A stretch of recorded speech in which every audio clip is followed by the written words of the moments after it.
सही प्रकार साक्षात चक्रराजंकर पहंडी शुभारंभ हब सुंदर भाव भिन्न भिन्न राजोपचार को स्वीकार करी छत्रं चामरय जुगं व्यजनकं चादर्शकं निर्मलं वीणा भेरी मृदंग काहल कला गीतं च नृत्यं तथा साष्टांगं प्रणति स्तुतिर्बहुविधा हे तत्समस्तं मया संकल्पेन समर्पितं तव विभो पूजा गृहाणं प्रभो श्रीक्षेत्र पारंपरिक समर कला चक्र बनाटी बुलुचंती बनाटिया व्यक्ति चक्र बनाटी बुलाऊँच श्रीक्षेत्र पारंपरिक साहिरे जो विचित्र ढंग से देखा जाए थाए जेगा आखेड़ा गुरुज कोटरे भेंडिया माने जुआन माने युवक माने निज शरीर चर्चा करती निज पाई नुहे जगत पाई नुहे जगन्नाथ महाप्रभुंकर श्रीमंदिर सुरक्षा निमंते ता निमंते स्वतंत्र बलय भेद करी कहीं महाप्रभु को स्पर्श करें महाप्रभुंकर श्रीअंग सुरक्षित रहिबो आहा घंटुआ सेवक माने सम्मिलित ताଳରେ सुंदर भाव घंट निर्घोष करौचंती और प्रभु या आकर्ण श्रवण पूर्वक पहंडी निमंते सकल प्रस्तुति को स्वीकार करुचंती टंग टंग टंग टंग रटंत्यः श्रुतनु तव मुदे हंत घंटा घटांतं साक्षात घंटुआ मानकर से जो एकताली घंट भिन्न भिन्न नाद रही तार दुई काठिया चारि काठिया आरंभ करी 16 काठिया पर्यंत भिन्न नादरे घंटा पिटी अंटा हलाए घंटुआ कटी हलुची और सुंदर भाव घंटुआ माने घोष घंट को निनादन करुचंती दर्शक बंधु जितेबले शब्द सृष्टि हुए ना गर्जु नाही तर्जु अच्छी से प्रकोपे बर्जुछि पातक श्रेणी की पलातु 18 नला ठारू बड़ी न आसबू आउ एणिकी जितेबले घोष घंट निर्घोष करुचंती ना कौन वार्ता बाहरी गले चक्रराज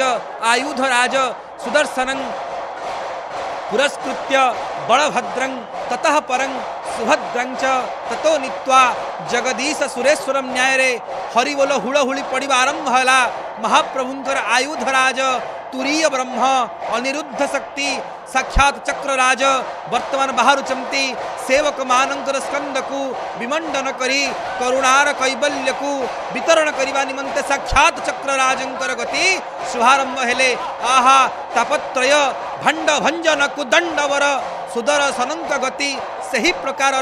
जदि दर्शक बंधु गोटे पात्र रे किछि द्रव्य रही से पात्र को भांगिबार अच्छी जो बाड़ीटा दरकार सही न्याय रे जदि गोटे पात्र रे आधि भौतिक आधि दैविक आध्यात्मिक आदि त्रिताप थिबो जदि से त्रिताप को भंजन करने निमंते से पात्र को भांगिबा निमंते कौनसी बाड़ीर जष्टिर लकुटर आवश्यकता रही साक्षात चक्रराज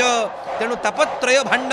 भंजन को दंडवर सतेवा दंडाकार गति रे सुंदर भाव रे आसी पहुँचले चक्रराज देवीरथंकर निकटरू देवीरथ रे माँ भगवती जगदम्बा सुभद्रिका निकटरू बाहरी आसी हंसपटा निकट में पहुँचले दैतापति स्कंद को मंडन करने आगु टोपर आसीगले टोपर लगी हेबे जहाँ तीन कानिया बोली कहती तुलसी माड़चूल लगी होती राघव दास मठरू जोगा होती ताहियार एक क्षुद्र रूप जहाँ देखा पाऊे ता जो चक्रराजंकर श्रृंग लगी हम घोषा विड़िया मणही हम पति महापात्र सेवकों द्वारा तापर पहंडी क्रम शुभारंभ हम और चक्रराजंकर विशिष्ट गति को देखा निमंते भक्त माने श्रद्धा वाली अपेक्षारत अच्छा प्रभु जितेबले आपण शीघ्र जीवे ना आपण आगरे जीवे ना महाप्रभु यात्रा रे कौनसी बाधा हेब नाही महाप्रभु यात्रा निष्कलंक हब निष्कंटक हब सही क्रम देखा मिलुंट साक्षात तुरीय ब्रह्म चक्रराज यात्रा करने आरंभ कले सुदर्शन ना कि लगी जार दर्शन होची उत्तम जार दृष्टि रे कौन व्यतिक्रम नहीं कौन विक्षेप नहीं कौन प्रकार असुविधा नहीं साक्षात चक्रराज भगवान से ही सुदर्शन ना कहीं माँ को रथरे रुहंती अनेक कारण देखा मिली थाए तन्मध्यरु गोटे भावुक कारण यह हो पारे जार दृष्टि उत्तम जार देखिबार शैली उत्तम जार दर्शन उत्तम ता पाखे ही माँ रही थाए जार दृष्टि रे कुवाक्य रही कुदृष्टि रही ताठू माँ दूरे जाए माँ ताकू निज चरणार बिंदरे आश्रय दिए जे हूँ सुदर्शन आहा सुंदर भाव चक्रराजंकर गति छत्र चामर व्यजन आलट आदि भिन्न भिन्न प्रकार